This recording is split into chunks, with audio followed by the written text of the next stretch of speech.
বন্ধুরা, কেমন আছেন সবাই? আমার চ্যানেলে সবাইকে স্বাগত জানাই। আজকে ম্যাকারনি দিয়ে ক্ষীর করে দেখাবো। কেমন অসাধারণ খেতে হয়, তোমরা বাড়িতে এটা করে দেখো বন্ধুরা। তো দেখো, প্রথমেই আমি এখানে যেটা নিয়েছিলাম সেটা হচ্ছে ফ্রেশ ক্রিম। আমার কাছে রাখা ছিল।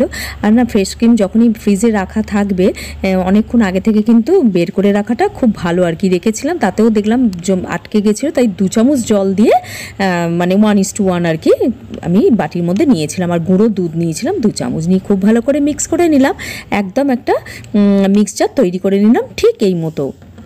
দেখো, আমি এখানে ফ্রেশ ক্রিম নিয়েছি, একটু দেখলাম কিরম লাগে। তো দেখো, এখানে আমি 1 কাপ মতন, এই কাপটা দেখিয়ে দিচ্ছি মাপ মেজারমেন্টটা, ম্যাকারনি নিয়েছিলাম। আর জলটা নিয়েছিলাম 1.5 কাপ মতন। কেমন দিয়ে ভালো করে ফুটিয়ে নিয়েছিলাম। আচ্ছা, যদি দেখো ফুটতে ফুটতে জলটা যেন বেশি লাগছে তাহলে একটু ফেলে দিতে পারো। কেমন কিন্তু জল যেন, মানে আমি বলতে চাইছি একদম শুকিয়ে যাবে, মানে জলটা ফেলে দিতে হবে এরম যেন না হয়। 1.5 কাপ মতন নিলেই হয়ে যাবে।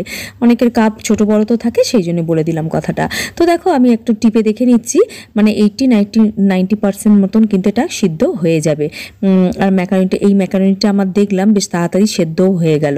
তো দেখো, একটা কড়াইতে আমি 2 চামচ মতন ঘি নিয়েছিলাম। ঘি দিয়েই করব সাধারণত, তো আমরা ঘি দিয়েই পায়েস করে থাকি। কাজু বাদাম নিয়েছিলাম, আলমন্ড বাদাম নিয়েছিলাম, আর নিয়েছিলাম পেস্তা বাদাম। হ্যাঁ, তো দেখো যতটুকু যেরকম থাকবে সেরকমই বাদামগুলো নিতে পারো, অসুবিধা নেই। তো আমার কাছে এগুলো ছিল, তাই আমি এগুলো দিয়েছিলাম। খেতেও ভালো লাগে, দেখতেও ভালো লাগে, তাই জন্য। তো দেখো, এবার দুধটা নিয়েছিলাম, স্কিপ করে গেছে বন্ধুরা, তার জন্য আমি ভীষণ দুঃখিত। দুধটা যখন ঢালছি তখন স্কিপ করে গেছিলো। 1.5 কাপ, এই কাপেরই 1.5 কাপ মতন নিয়েছিলাম দুধ, আর চিনি নিয়েছিলাম 1/2 কাপ। কেমন নিয়ে ভালো করে মিশিয়ে নিলাম এই মতন। ওই ঘিটা যেটা ছিল তার মধ্যেই দুধটা ঢেলে দিয়েছিলাম, কিন্তু আমার খুব খারাপ লাগছে, ওটা মিস করে গেছি। তারপরে ম্যাকারনি সেদ্ধটা এর মধ্যে দিয়ে দেবো। হ্যাঁ, দিয়ে বেশ ভালো করে একটু ফুটিয়ে নেবো, এরকমভাবে মিশিয়ে নেবো আর কি, ঠিক এই মতো।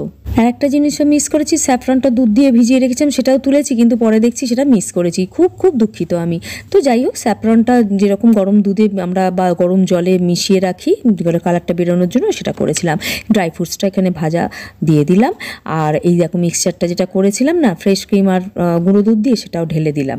হ্যাঁ, ঢেলে দিয়ে বেশ ভালো করে কিছুক্ষণের জন্য একটু ফুটিয়ে নেবো। হ্যাঁ, অসাধারণ খেতে হয়। তোমরা একটা বাড়িতে করে দেখো বন্ধুরা, আর আমাকে কমেন্টের মাধ্যমে জানাতে একদম ভুলো না তোমাদের কেমন লাগলো। আর বাড়িতে অবশ্যই করো, কিন্তু বাচ্চা বড় সবার ভালো লাগবে। তো দেখো, এরকম একটা রেসিপি হঠাৎ করে খেতে ইচ্ছা করলে এরমভাবে করে নিতেই পারো। আর দেখো, একদম রেডি হয়ে গেছে। মানে খুব একটা ঘন বা খুব একটা পাতলা কিন্তু করিনি। তো দেখো, এরকমভাবে রেডি করে ফেলো, ফ্রিজে একটু রেখে দিও। কেমন তারপরে এটা সার্ভ। আর দেখো, এর ওপর থেকে একটু ছেড়ে দিলাম ওই নাটস, মানে কুচি করে রেখেছিলাম নাটসগুলো, কাজু, পেস্তা, তারপর আলমন্ড, আর ওপর থেকে একটু ড্রাই মানে রোজ শুকনো প্যাটেলসগুলো ছিল, সেটা একটু ওপর থেকে ছড়িয়ে দিলাম ডেকোরেশনের জন্য। থাকলে দিও, না থাকলে না দিলেও চলবে, অসাধারণ লাগবে। তাহলে বন্ধুরা, কেমন লাগলো জানাতে ভুলো না কিন্তু। আজকের মতন এইটুকু থাক, কাল আসছি নতুন কোনো কন্টেন্ট নিয়ে। ভালো থেকো, সুস্থ থেকো। Thank you friends.